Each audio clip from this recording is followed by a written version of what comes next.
On the top of your head, can you tell me how many game franchises are still around more than 20 years since the initial release, still going strong, and people talk about it? Mario games are too obvious, so they don't count. Write your answer in the comments. The video is about one such franchise, more specifically its first rebirth.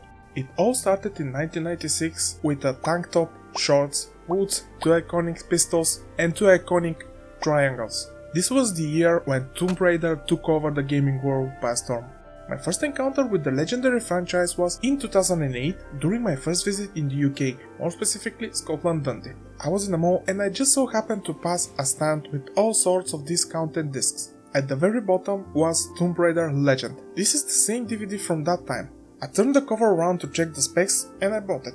I devoured its content and I wanted more. I remember it was a good game, but does it still hold up 16 years later at the time of writing this, or I misremember? I decided to go one step further and see if the other 2 games, Anniversary and Underworld, from the first reboot, are worth revisiting. So let's not waste any more time and see how Crystal Dynamics handled their first foray into raiding tombs.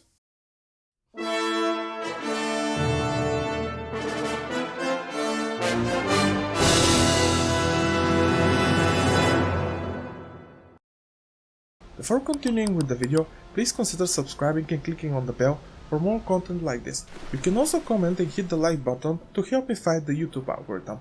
Let's now see how the games came into existence. What do you think will happen if a publisher demands from a studio to make yearly releases of their hit game? People will burn out and start making mistakes. And they did. This was the fate of the British-based studio Core Design, the original developer of the Tomb Raider series. After the success of the first game, Eidos Interactive, the publisher at that time, were pushing hard for new game every year. With steady decline in sales and worsening critical reception, something had to change to get the franchise back on track. A decision was taken to split the team into 2, one to finish Chronicles for the PS1, the other to start building a game for the upcoming next-gen PlayStation console, the PS2, featuring new gameplay mechanics, cutscenes, etc. After finishing Chronicles, the team merged to finish Angel of Darkness, and what was done until then was crap. On top of that, the publisher overpromised features. The release date has to coincide with the releasing of Tomb Raider Cradle of Life, the second movie based on the game, starring Angelina Jolie. Long story short, despite the eventual 2.5 million copies sold, the game was critically panned and Eidos took over the IP. If you're looking for more information about the troubled development of Age of Darkness, check out Matt McMuscle's video. I want to focus on the reboot of the franchise. You would think this would be the end of Lara's adventures, but all it took to revitalize Tomb Raider is a reboot, including reimagining of her origin story. Oh, and leaving the UK. It was obvious the franchise needed fresh blood transfused in its code, a new approach, ditching the old mechanics and entering the 21st century and the new generations of consoles. Eidos tasked American-based studio Crystal Dynamics, probably best known for their Legacy of Kain series at that time, and Gex, to develop the next Tomb Raider game, Tomb Raider Legend.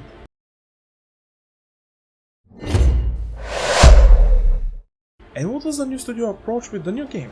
Returning the franchise to its roots, aka raiding tombs. Also redesigning Lara's look, new gadgets, fluid gameplay, modern control scheme, among other things. The gameplay is split into 3 sections: shooting, platforming and puzzles. Let's start with the platforming. Lara can climb walls, slide, move effortlessly on edges, swing and climb on ropes, etc. If you played a third-person game from that era, you know what you get into. The closest comparison I can think of is the Prince of Persia Sands of Time, but slightly slower. At least that's how I remember it. Nothing you haven't seen nowadays, but still provides some fun, especially when you know where you're going. Then you can chain jumps, grabs, swings, shooting, and it feels good. The newest addition to the platforming is the magnetic hook. You can attach it to specific surfaces. It's used in every aspect of the game: puzzles, traversing the levels, even boss fights. In the platforming lies my biggest issue: the camera. It's often stuck at weird angles and you don't have any idea which direction you should go. This led to some unnecessary deaths. Thankfully, the checkpoint system is generous, so you won't lose much progress. I also have one nitpick, and it's highly subjective. I kinda wish when turning and jumping from a pole or stalactite, Lara could do it a bit faster. There are some places I died a lot because the timing is tight and made me wish the turning is a bit faster, but honestly, I was impatient, so there's that.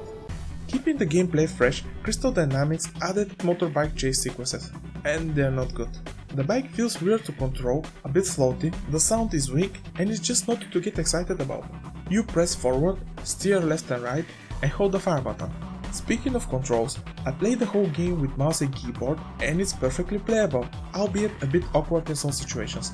The buttons for switching weapons, use a health pack, etc. are all spread all over the keyboard. You have to do a lot of key rebindings. It feels like the consoles were a priority, especially when you notice the menu on the left with the health packs, binoculars, flashlight and switching guns.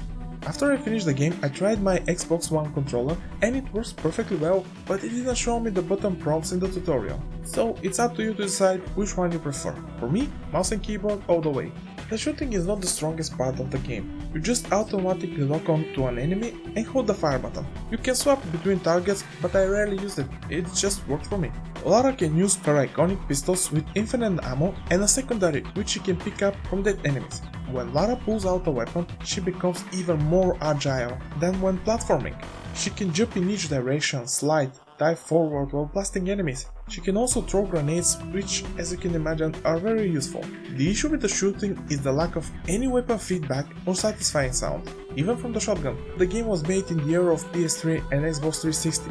I think there should be a bit more weight to the combat. Also, most encounters are easy, unless you miss a grenade someone thrown at you.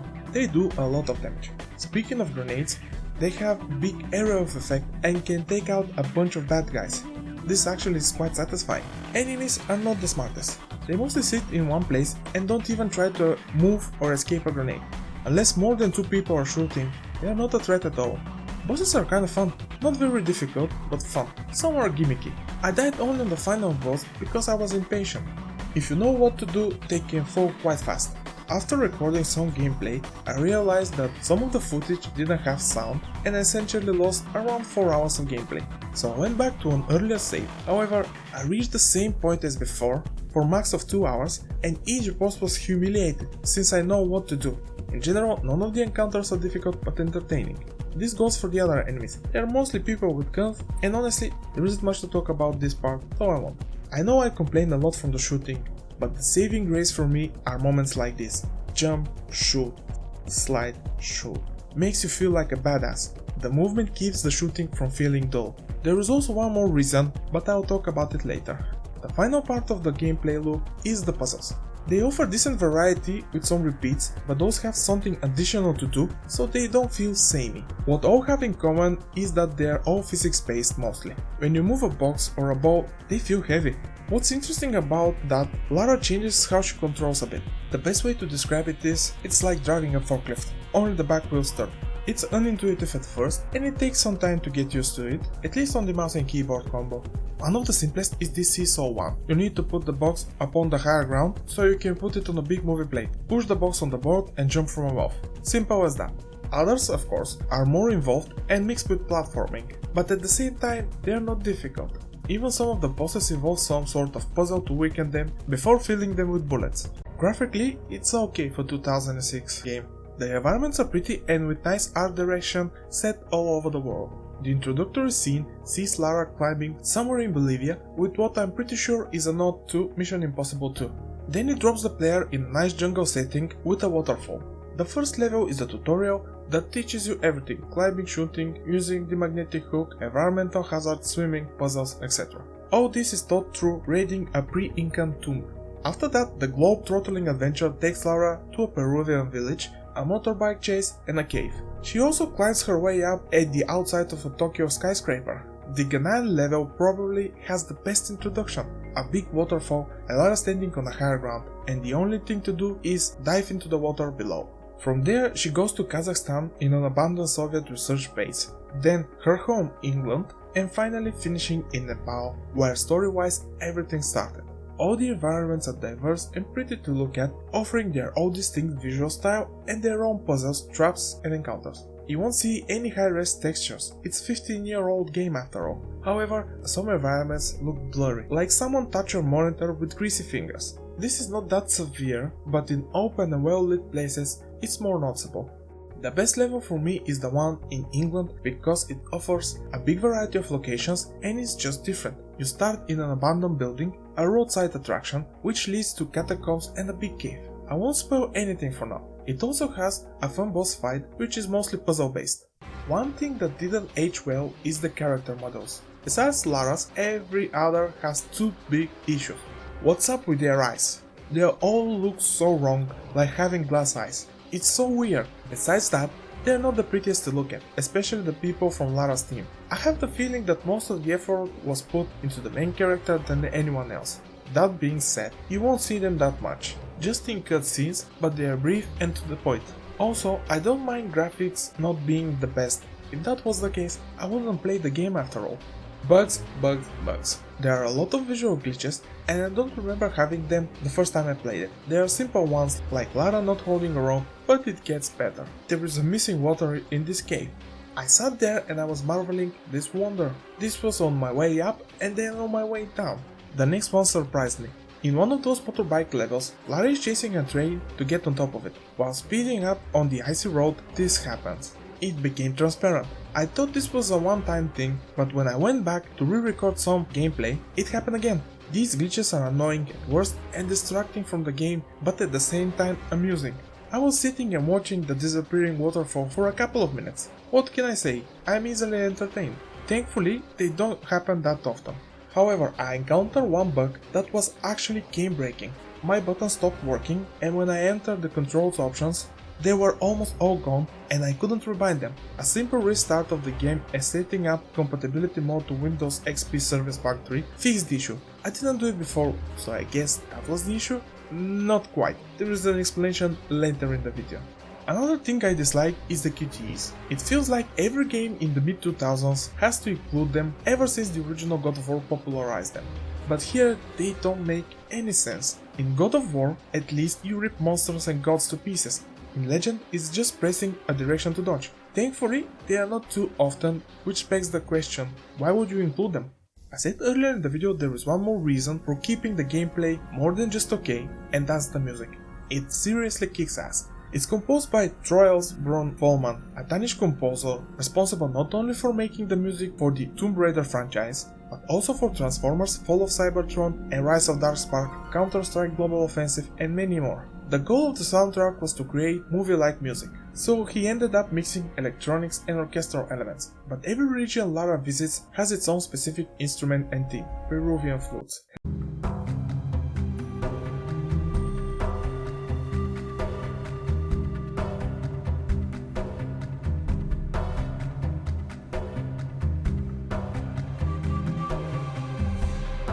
Himalayan folk singer.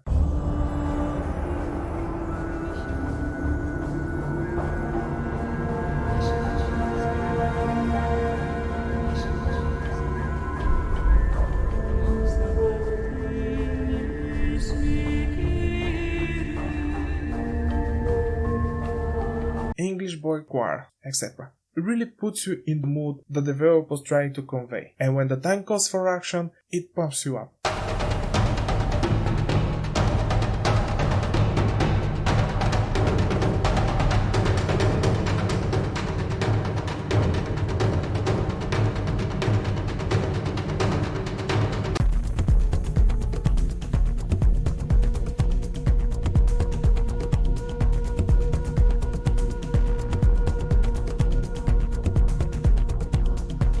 Wins many awards for his work on Tomb Raider Legend, including BAFTA for Best Original Score. My personal favorite is the main theme. Absolutely amazing way to start the game. Probably the most original one, and close second is the Nepal theme with its folk singer. It's slow, melancholic, filled with sadness.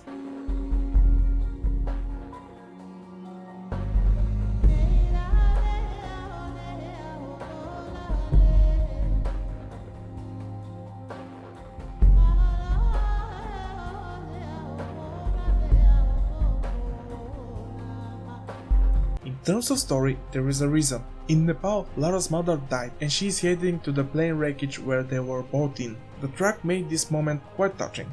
A great soundtrack really makes a big difference in the overall feel of a game. I'm going to spoil the plot of all 3 games, and there will be warning and timestamps, so you can skip these sections if you want to experience it blindly. However, there will be no spoilers part of the video for each game, just for those who want context on what the story is all about and my thoughts. Legend starts with young Lara and her mother crashing with an airplane and surviving somewhere in Nepal. They find a cave with what looks like an altar with 3 big glowing stones and a sword in the middle. Lara, being a curious child, touches it, the sword slits deeper and activates something like a portal. Lara's mother, Amelia, sees something or someone in there. She feels whatever this is threatens her daughter, she pulls out the sword and disappears forever. Years later, Lara is on a hunt to find her mother. Her father, Lord Richard Croft, never gave up on looking for her, even at the cost of his reputation. Lara had her doubts about her mother being alive, but this journey makes her realize she might be one step closer to seeing her again. It's actually a pretty decent plot. I'd say it's fairly original and entertaining. What I like about Legend is that shows a side of Lara never seen before, one angry Lara. Not edgy, just angry.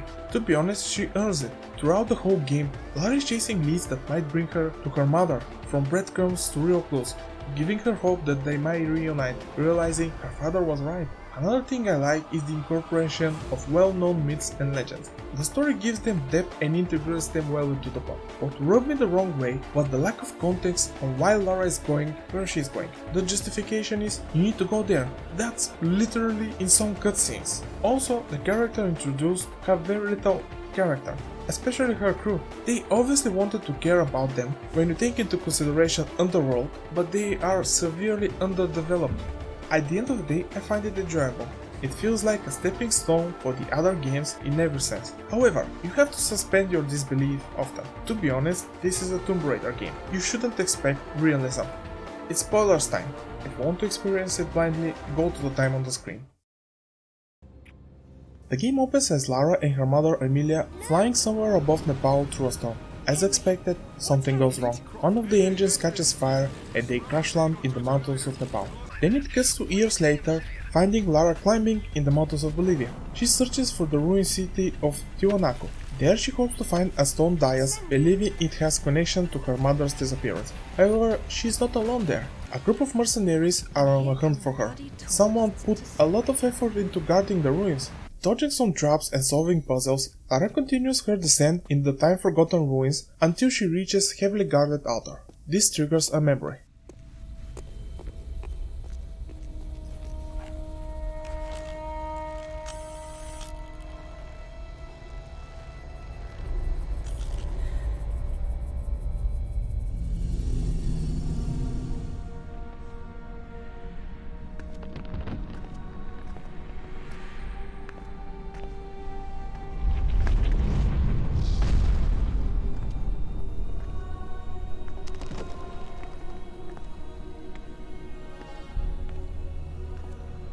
Lara, have you found anything for the fire? Lara? What are you... Oh, no, get back! Good Lord. What is it? There's something in the light. Stay here. What? Who are you? What? What about my daughter? You stay away from her. She meant no harm.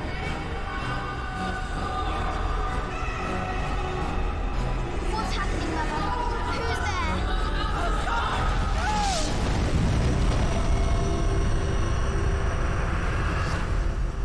Mother? Mother!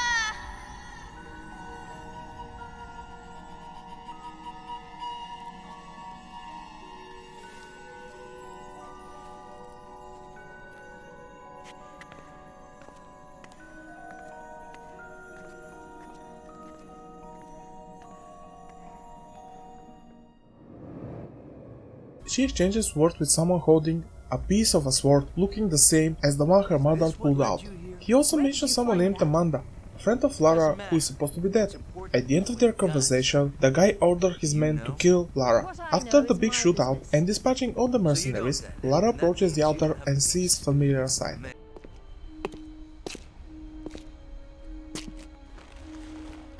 There is more than one.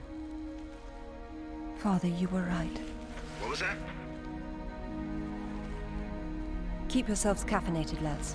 We've some work ahead of us. Means we're still alive. Can't complain about that.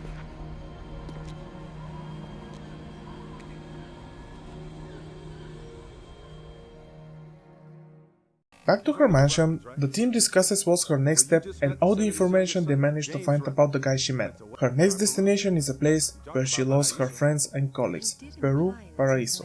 Lara is the only person who survived the attack of something. However, an ambush is set up in the town of Paraíso. Both of them split. Surviving the ambush and wrecking the village, Lara jumps on a motorbike to catch Anaya.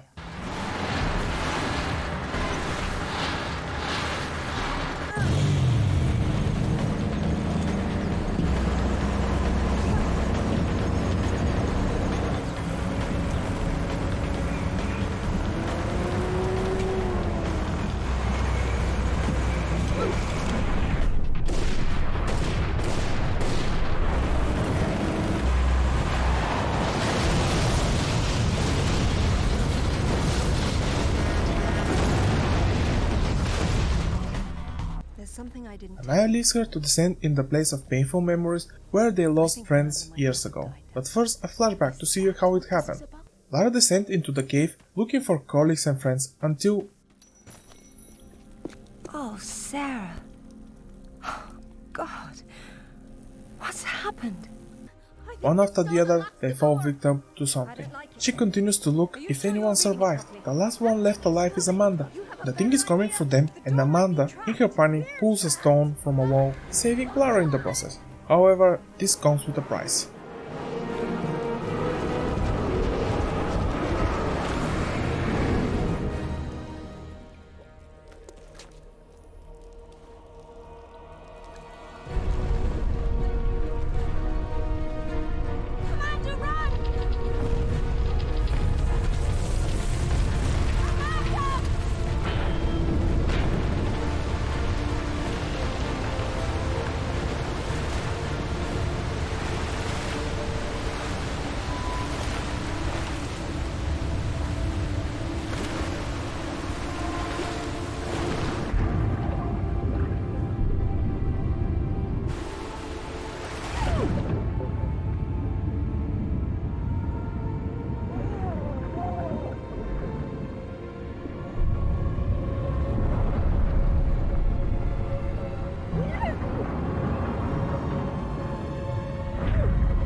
Now Lara has to go back where her friend died.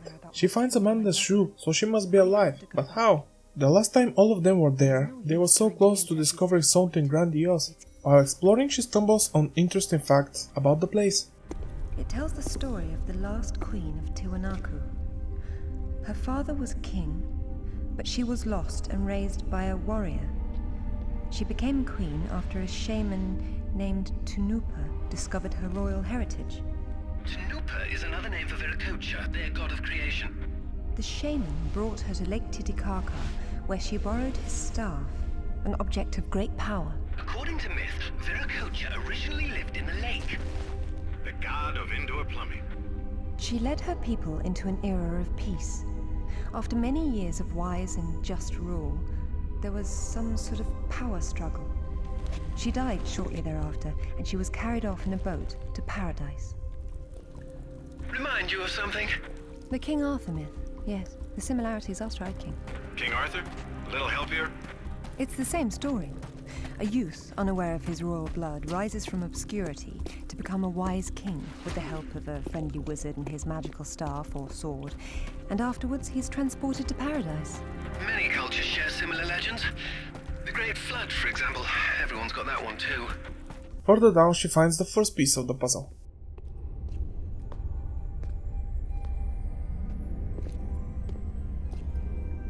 Look at her. She's beautiful.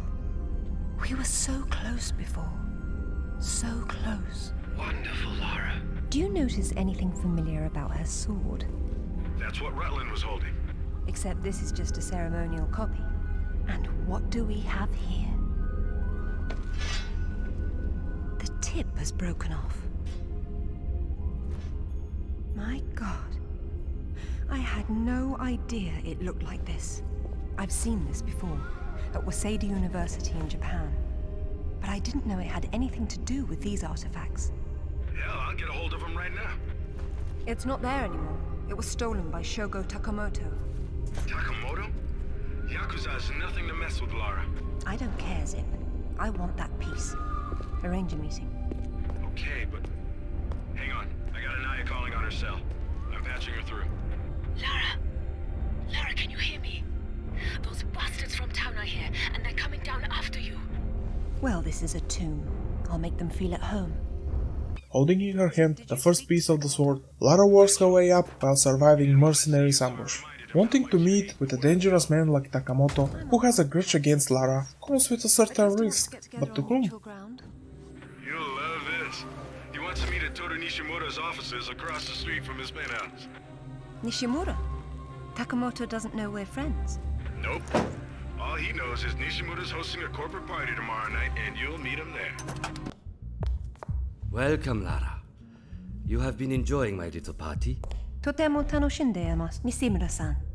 When Takamoto arrives, however, it may cause you some inconvenience. Take care.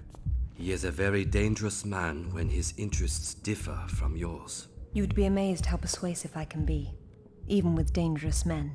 I am convinced. I am dangerous too, you remember. But please, enjoy the party while you can, and good luck.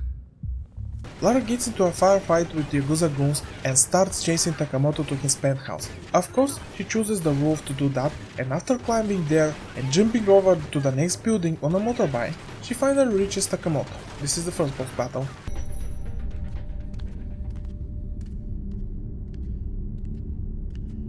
You have disrespected me.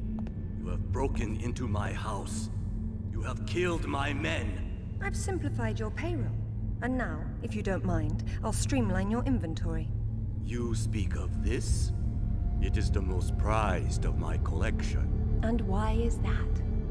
I am fond of recovering objects from dead Englishmen. In this case, one of your crusaders. Some have even said the warmonger was one of your King Arthur's knights.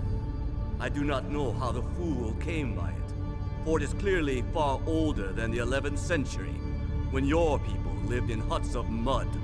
And for this reason, you'd rather die than hand it over? No. For this one! And it's time to die! Itokiri, hell swallow you.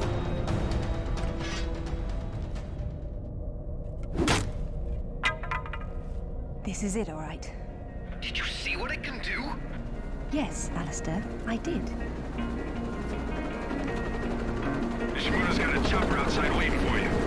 Excellent. Tell him he's my new favorite person.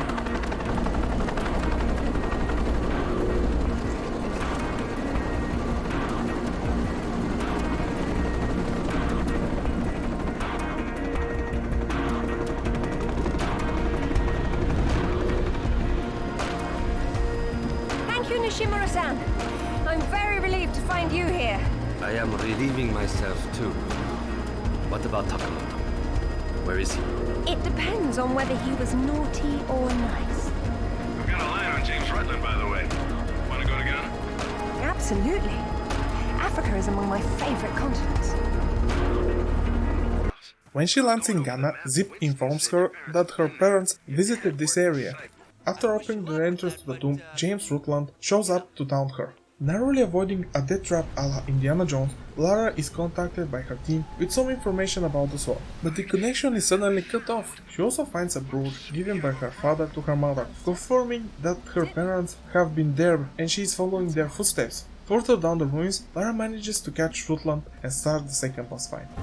Lara, you came for the Galali key too then? Perfect. Pretend I don't know what you're talking about. Oh, you know, it's what puts the sword back together. It's the size of a fist. And according to Amanda's research, it's here. What do you know about Amanda? Where is she? So, your father did some digging here, didn't he? You know, Amanda thought maybe he found the key. I don't know what you're talking about. Tell me about that sword fragment you're so fond of waving about. Well, I have been spending some time with it, and I've learned a couple of things. Let me show you. I'm really not your enemy, Rutland. These pieces weren't broken apart. They were designed to separate and reattach. The Galali key does that? I don't suppose you'd tell me where this came from. The Crusades? King Arthur? History doesn't interest me. Well, then why don't you stay here and consider the future? Make sure I'm not in it, however. You won't enjoy seeing me again. Your father might not have found the Galali key, but Amanda doesn't know that. She's at your mansion right now. You better have good insurance. God, finally! I've been trying to get through for ages. What happened? This woman just tore her way through the front door. She had some sort of... I don't know what the hell it was. It was like black smoke. I'll be there straight away. No, we're fine. Look, you've got to follow her. She's going for another piece of the sword. What? Where? In Kazakhstan, I found a photo that matches the pieces you have. All right. Do an inventory and try to locate something called the Galali key. Meanwhile, it looks as if I'm bound for colder climes. Back warm. I mean to be cold. The next stop is an abandoned military base in Kazakhstan, rumored to study the supernatural. Amanda is leading the search for it. After saving 2 soldiers, they gave her the call for the command center. There she finds the exact location of the base and rushes to catch a military train to there. Lara eventually gets into the train and enters the base with a bang. Exploring it leads Lara closing on Amanda, who is bitter to say the least for the past events in Peru. Climbing over a Tesla tower, Lara finds a note describing the events leading to shutting down of the base. Amanda tunes in her earpiece to dump some info. Hello, Lara. What the... How the hell did you get on this channel? Hush, Sip. She must have taken a headset while she was rearranging your office. You're so smart, Lara. Do you know why the Soviets called their project Carbonek? It's the castle where Lancelot sought the Holy Grail. Not the first connection to Arthurian myth I've come across. Myth, she calls it. A limited word for a limited perspective. You were always such the scientist. You're probably right at home with all these Tesla contraptions, aren't you? As much as anyone, I suppose. The Russians activated a power in the artifact that literal minds can't handle, and it destroyed them. So don't push the wrong buttons. You'd better not either. But I know which ones are the right ones. You've learned to read Russian since I last saw you, Amanda. She hung up. What the hell was that about? She's having difficulty obtaining the sword fragment, and she doesn't want to blow everything up in the process. After powering the tower, Lara heads back to the giant turret, and on her way there she stumbles on an interesting artifact. It's a shield. 10th or 11th century. Probably recovered with the piece we're looking for. It resembles Lancelot's crest, doesn't it? It would have the better it existed. Oh, what's this now? It looks like a map. Have a good look and see what you can make of it. What do you think it's for? Maybe our knight needed help finding his way home. Or perhaps this piece wasn't all he had. You think he stashed more of the sword somewhere? Possibly, but the map is useless without a reference point. Making it across the other side, she sees Amanda. She releases the thing that killed everyone in Peru. Amanda! I'm sorry for what happened, but we can still work together. There is no we, Lara. There never was. It was just me down there. Me and this. Do you remember it? I touched it, and it touched me back. I don't think that was a good thing. I tamed it then, and made it my own.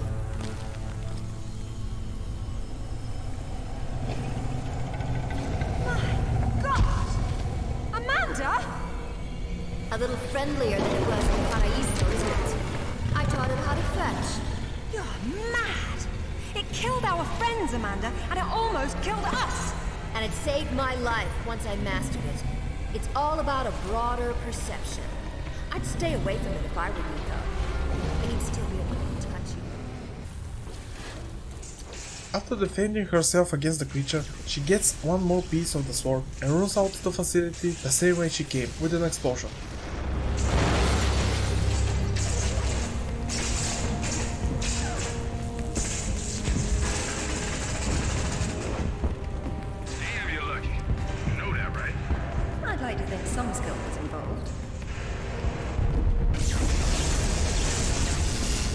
Did Alistair have any luck with the maps? I'm back. You're not going to believe where this leads. Oh, you're going to find me extremely incredulous today. Cornwall. As in, take the M5 to the A30 in Cornwall. As the crow drives. Well then, let's see who can get there first. Lara arrived at the meeting point with her team.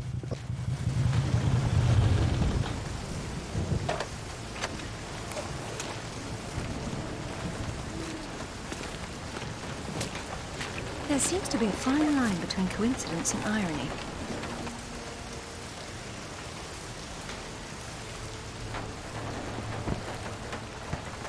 You sure about that map? Unfortunately, there was some nonsense about the discovery of the real King Arthur's tomb here years ago, soon discredited. And yet another roadside attraction was born. Well, let's see what we can see, shall we? At least it should be educational. Exploring the abandoned attraction leads to a dungeon beneath the building. She continues her descent deep down, avoiding all sorts of deadly traps until reaching a small castle into the cave system. It's more a tomb than a castle. She climbs on top of it and slides down on a rope.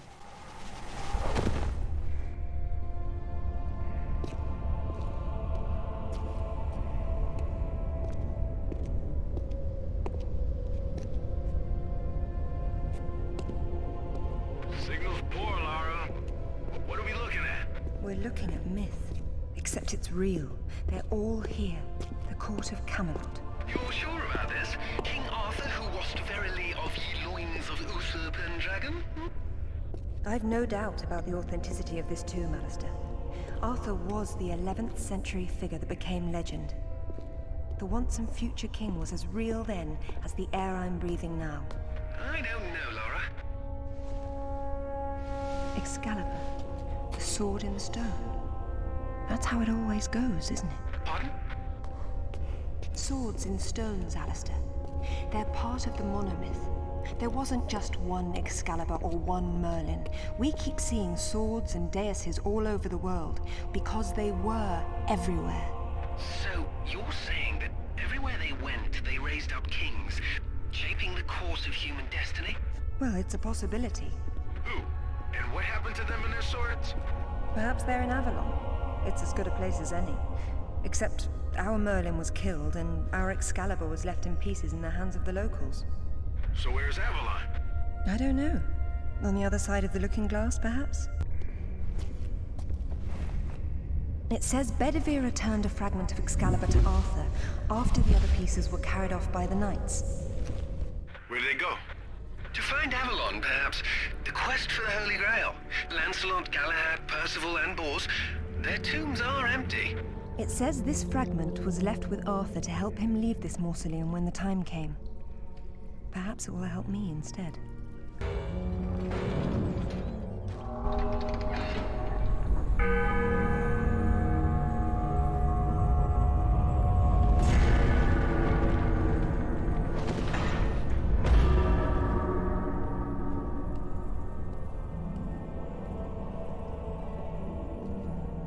Arthur Pendragon, King of the Britons. I wouldn't take Excalibur if I didn't need it so. I hope you can forgive me. Lara, there's something going on up here. Alistair, you see that? See what? Oh, hell! Get your hands! Zip! Get off! Alistair! Get her!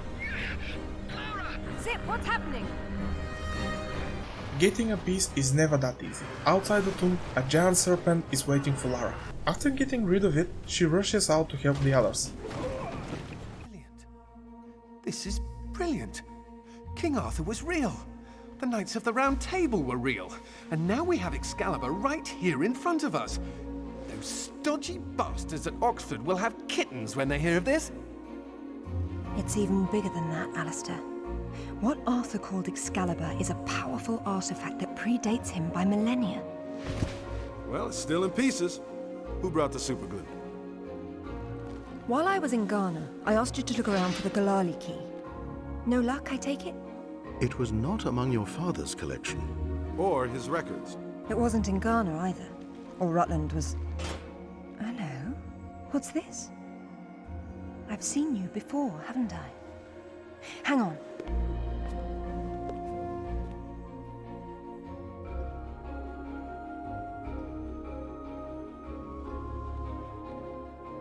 striking resemblance, don't you think? The pendant was a gift from your father. I never knew from where he had obtained it, until now. Where is it now? It's in the Himalayas. My mother had it with her. Zip, Alistair, I'm going to Nepal. Please make the usual arrangements. We'll take care of it. Come on, man. Not to presume, Lady Croft, but I'd hoped you wouldn't try to use the sword yourself after what happened to your mother. She removed the sword. That's what killed her. I don't intend to do the same. If my father had known any of this, he tried so hard, and they hated him for it. No one hated him, Lara. It bloody well wasn't love, was it? His reputation was destroyed. Now there's more than one thing to be salvaged from that mountaintop. Lara flees to Nepal, making her way to the wreckage, walking slowly back to her past, to what she lost. Something like that. Escaping narrowly death, she gets the connecting piece, the Galali key. Lara heads to the temple nearby to assemble the sword, the place where her mother disappeared. How'd you know that would be there? Give me a moment, please.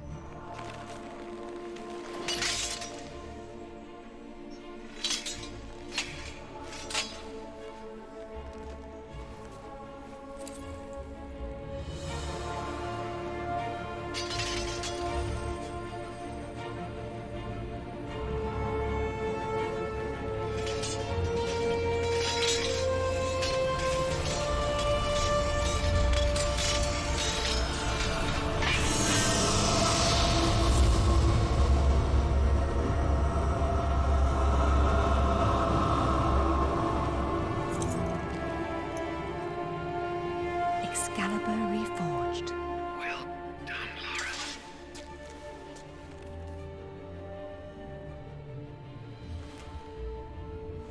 It's broken, but perhaps.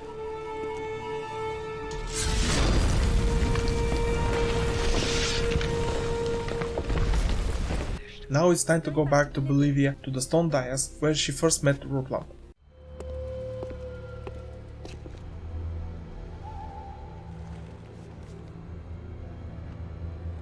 I'm gonna need a clear head for this, lads.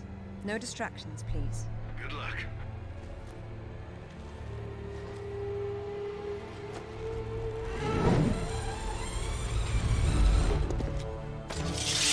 Anyone between me and that stone dies. Stop. I don't want anything bad to happen, but it will if you come any closer.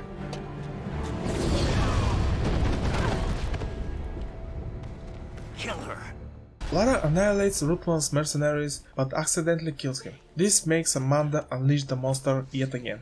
One final battle.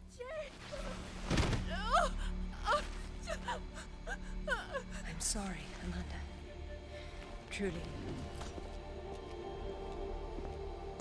What are you doing? Stay away from there! It's what I came for. You don't need that. We can both do this. It only works once, and I'm going to be the one.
about my daughter?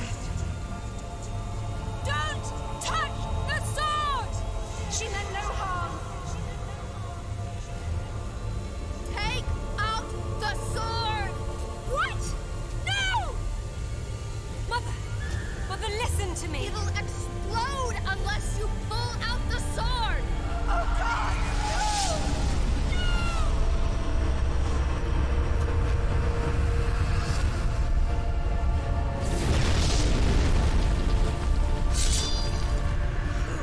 Idiot! You ruined everything! All these years I blamed myself, and it was you! You killed her! Killed her? She's not dead! She went where I was supposed to go, where you could have gone! Makes sense right this second, or I swear I'll execute you where you stand! I told you to pull out the sword. I told you! Where is my mother? Avalon! It's not a myth. Don't you get it? You'll never understand. I'm wasting my breath.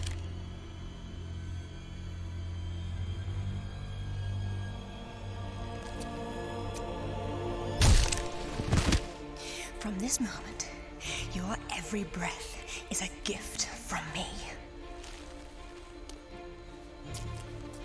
Lara? For years, my father believed Mother was alive. It was what kept him going. I pitied him for thinking that way. Alistair, go to the British Museum immediately. Ring me when you get there. Dress in layers. You'll be there a while. Right, I'm off. Zip, call Professor Eddington at the Cavendish Laboratory. Arrange a meeting. Will do. What should I tell him? Tell him my father was right about everything. And there may still be time to do something about it.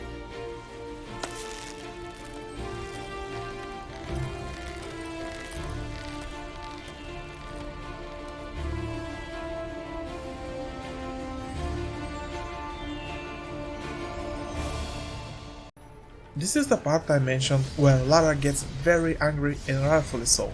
Amanda is the cause for Amelia's disappearance. However, there is still hope. Lara only has to find Avalon.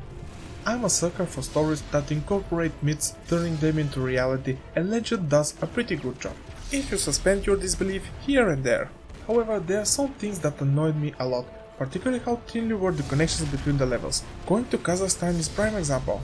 How did her team knew Amanda was going there? The bosses were weak. They also, like Lara's crew, have very little introduction time. Besides their bad and one power, they don't have any other strong characteristics. The only one that has some development is Amanda.